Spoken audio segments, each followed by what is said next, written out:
tradisyon ng pagkain ng puto bumbong at bibingka.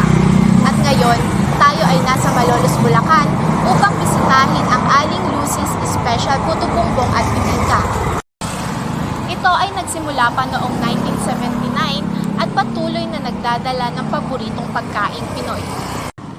Ngunit, alam nyo ba kung paano at saan gawa ang puto bumbong at bibingka?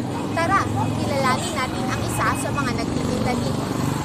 Makakasama natin ngayon si Ma'am Sharon, ang manugang ng may-ari, at siya ay 70 years nang nagtatrabaho rito bilang tindera. Tanong ko lang po, tuwing malapit lang po ba yung Pasko, saka po kayo bukas o araw-araw naman po? Nag-umpisa po siya mga June po. June po. Opo.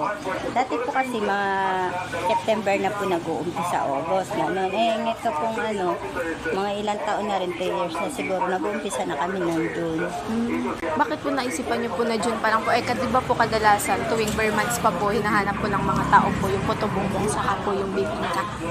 Nasanay na rin po kasi yung mga tao na hinahanap po yung bibingka maaga pa lang. Kahit po hindi pa po bare months po. Sige.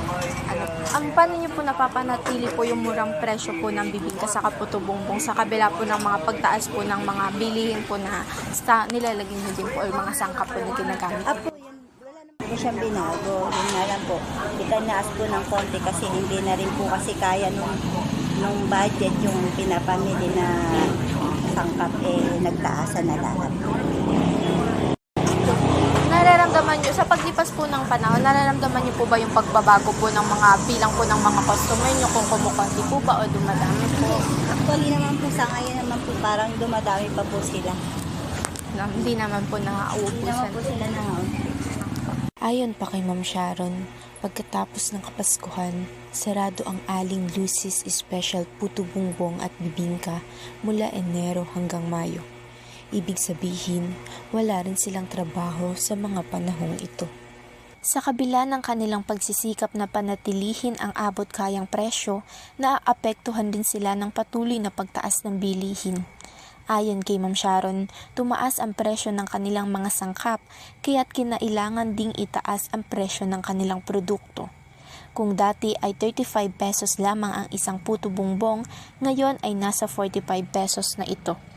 Hindi man tukoy ang pinagmulan nito, pero ang puto bumbong at bibingka ay bahagi na ng tradisyon tuwing sasapit na ang Kapaskuhan sa Pilipinas.